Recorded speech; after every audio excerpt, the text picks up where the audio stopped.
the United Nations, which I should point out is not an organization that is always in the best of lights, if they're ready to come out and say in very stark terms, this guy is falsely imprisoned, he should be released, that's what the British government should say publicly, and they've not. The British government should say to their friends in the United Arab Emirates, let this man out. Let him out now. Andy Burnham should say that. Even if all previous prime ministers have been too shy to say that, he should say that. We now have a turning over a new leaf. Andy Burnham should be saying, let Ryan Cornelius out. UN experts have called for the immediate release of a 72-year-old British businessman in the United Arab Emirates after his detention was found to be arbitrary.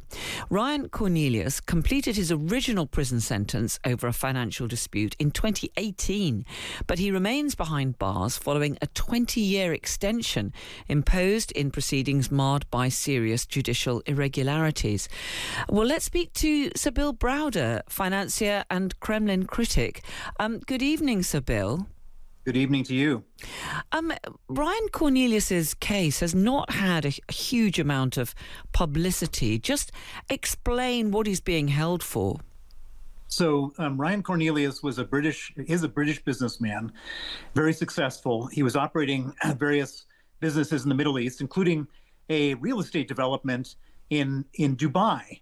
And 18 years ago, a bunch of Dubai sheikhs decided that they wanted to have the property, the land that he was developing.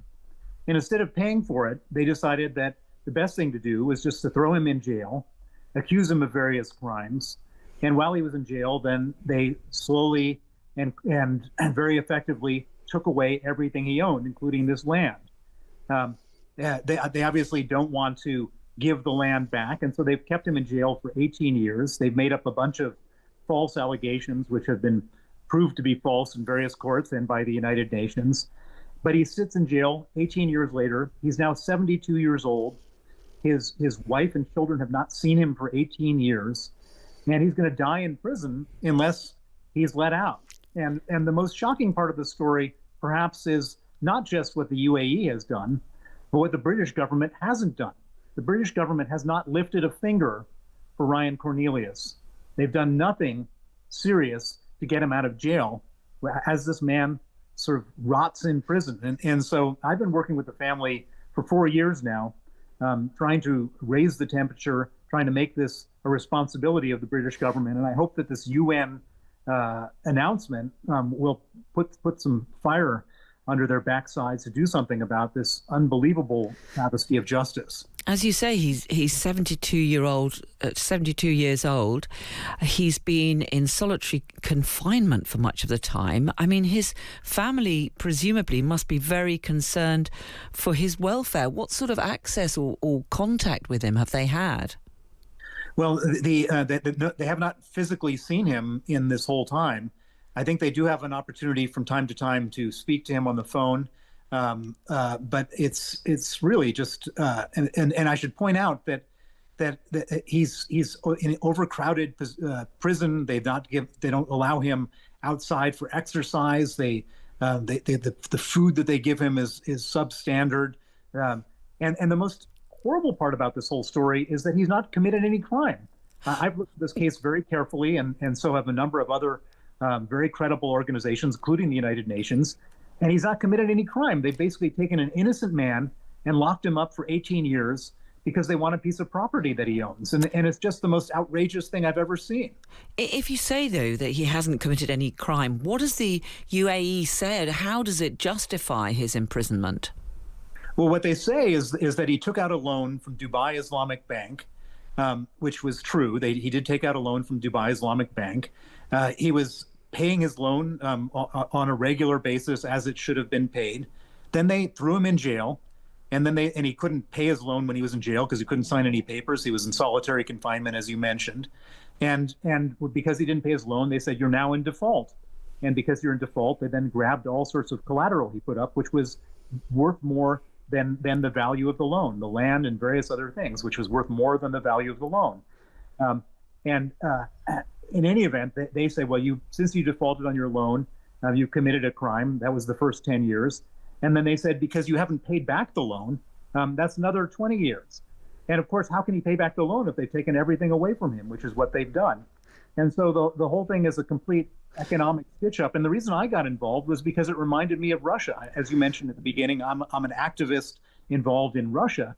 And this is the kind of thing that the Russians do all the time. And all of a sudden, we're seeing it in another country. And the UAE is considered a close ally of the UK.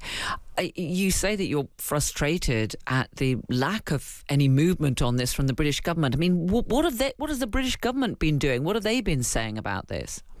Well, they don't say anything publicly about this. I mean, if the United Nations, which I should point out is not an organization that is always in the best of lights, if they're ready to come out and say in very stark terms, this guy is falsely imprisoned, he should be released, that's what the British government should say publicly, and they've not. The British government should say to their friends in the United Arab Emirates, let this man out. Let him out now. Andy Burnham should say that. Even if all previous prime ministers have been too shy to say that, he should say that. We now have a turning over a new leaf. Andy Burnham should be saying, let Ryan Cornelius out. And by the way, it would be good politics for him to do that. When Evan Gershkovich, who was the Wall Street Journal reporter who had been falsely imprisoned in Russia, was arrested, when the United States got him out, President Biden, was on the runway to greet him. Andy Burnham should be on the runway to greet Ryan Cornelius after getting him out. It would be good politics. Looking after British people is what prime ministers should do. They shouldn't be turning the other way and saying, well, we need a little bit of this UAE money in the UK. We better not say anything, which has been the policy of all previous governments before this one. Just very briefly, Bill, are the family then going to be making a fresh approach to Andy Burnham, to the Foreign Office now under Ed Miliband, to take up this case? Absolutely. I'm going to make a fresh approach anytime there's anyone new to try to get them to do different with what the previous governments had done.